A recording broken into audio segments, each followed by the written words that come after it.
Halo pemirsa GPR TV dari Sabang sampai Merauke, dari Miangas hingga Pulau Rote. Bertemu lagi bersama saya Boda Azari Nisak dalam program Kominfo Newsroom.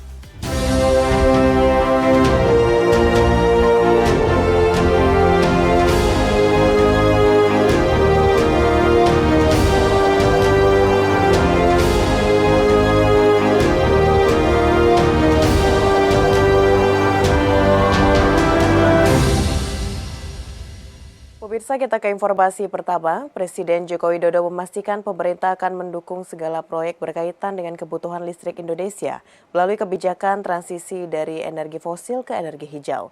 Hal ini disampaikan Presiden usai melakukan pengecekan kegiatan panen raya beras di Kabupaten Indramayu, Jawa Barat pada Jumat 13 Oktober 2023.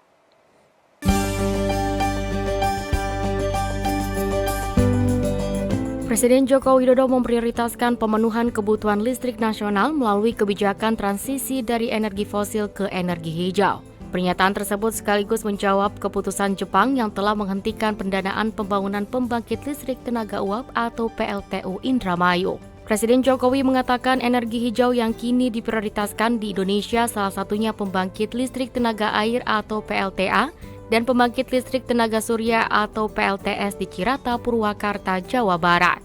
Dilansir dari laman Ditjen Energi Baru Terbarukan dan Konservasi Energi Kementerian SDM, PLTA Cirata diproyeksikan memiliki kapasitas 1.008 MW dan pembangkit listrik tenaga surya atau PLTS berkapasitas 1 MW peak. Khusus untuk PLTS Terapung Cirata dibangun melalui hasil kerjasama Indonesia dan Uni Emirat Arab untuk memasok kebutuhan energi listrik di Jawa Bali.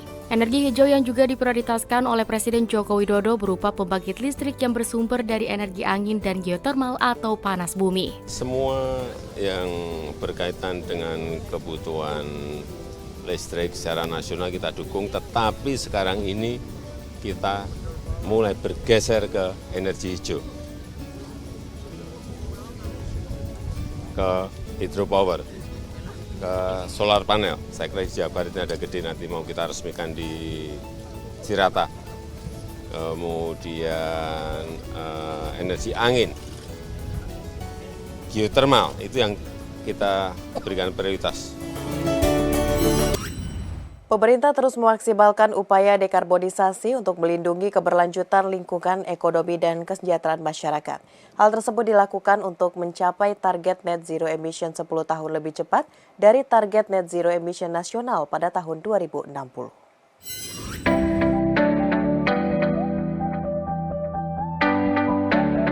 Menteri Perindustrian Agus Gumiwang Kartasasmita optimistis target emisi nol bersih atau net zero emission di sektor industri bisa tercapai pada tahun 2050 atau lebih cepat 10 tahun dari target nasional pada tahun 2060. Optimisme tersebut didasarkan pada tingkat emisi gas rumah kaca sektor industri di Indonesia dari tahun 2015 hingga 2022 yang hanya sebesar 8 hingga 20% dari total emisi gas rumah kaca nasional. Sementara itu, jika dilihat dari sumber emisi sektor industri tahun 2022, komponen emisi dari kategori penggunaan energi di industri menyumbang 64%, emisi dari limbah industri 25%, dan proses produksi dan penggunaan produk atau industrial process and product use sebesar 12%. Target penurunan emisi GRK untuk komponen IPPU pada tahun 2030, 7 juta ton CO2.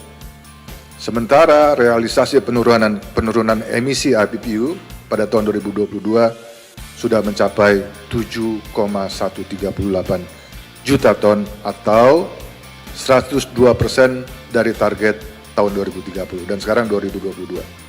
Hal ini menunjukkan optimisme dan bukti yang paling penting bahwa upaya dekarbonisasi di sektor industri telah berjalan dengan baik dan juga yang penting bukan sesuatu hal yang mustahil. Lebih lanjut, Menperin menyampaikan bahwa perlunya koordinasi lebih lanjut dengan kementerian lembaga terkait untuk memaksimalkan berbagai upaya dekarbonisasi sektor industri melalui 4 cara. Pertama, melalui penggantian sumber energi yang lebih ramah lingkungan seperti sel surya dan hidrogen. Kedua, melalui manajemen dan efisiensi energi dengan memanfaatkan peralatan yang mampu menurunkan konsumsi. Ketiga, melalui strategi elektrifikasi pada proses produksi. Serta keempat, yaitu melalui pemanfaatan teknologi karbon, capture, utilization, dan storage. Kementerian Perdagangan secara resmi meluncurkan bursa crude palm oil guna menjadikan Indonesia sebagai barometer harga CPO di dunia. Hal tersebut terlihat dari ekspor produk sawit pada tahun 2022 mencapai 47 juta ton dengan harga nilainya mencapai 20 miliar dolar Amerika Serikat.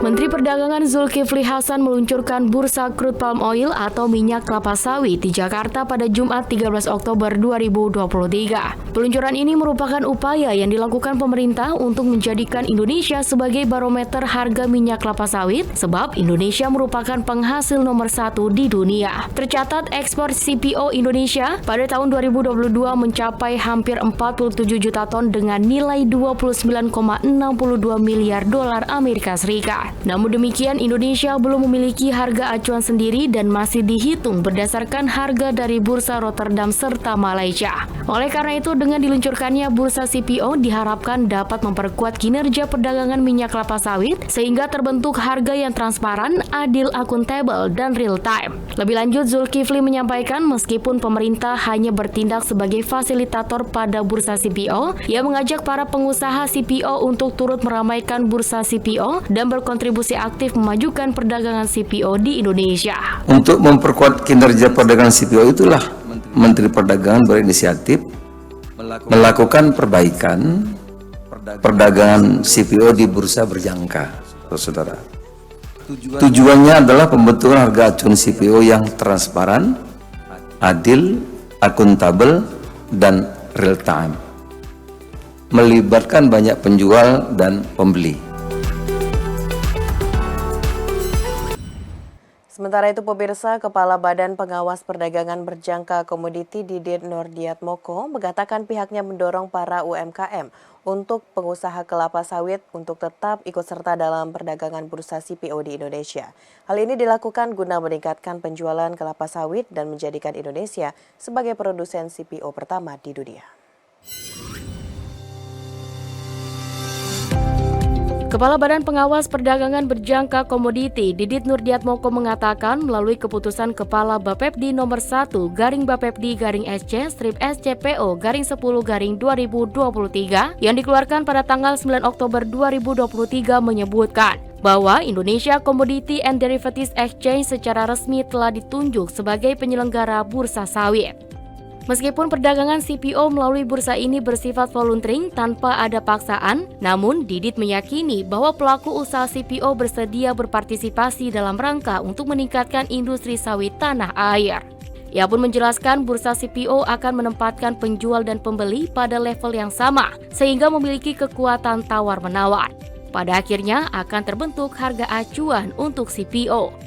Adapun hingga saat ini 18 pelaku usaha CPO sudah tergabung dan siap berdagang, yang mana menurut Didit hal tersebut merupakan awal yang sangat baik dan menunjukkan ada keinginan kuat dari pelaku usaha untuk mewujudkan perdagangan CPO yang lebih adil dan transparan.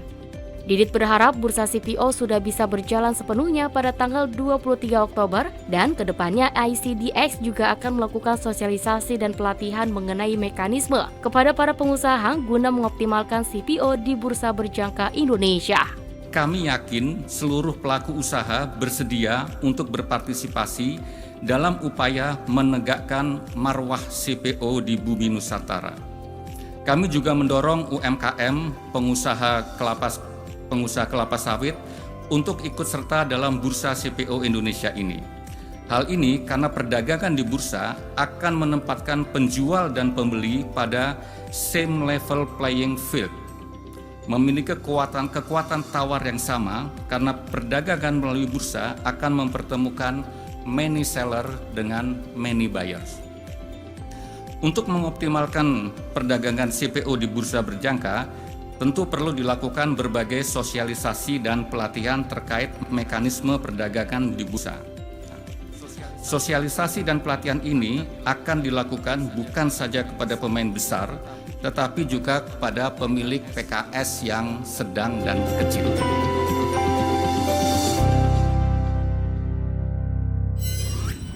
Pemirsa, usai jeda pariwara kami akan kembali dengan informasi lainnya. Tetaplah bersama Kominfo Newsroom.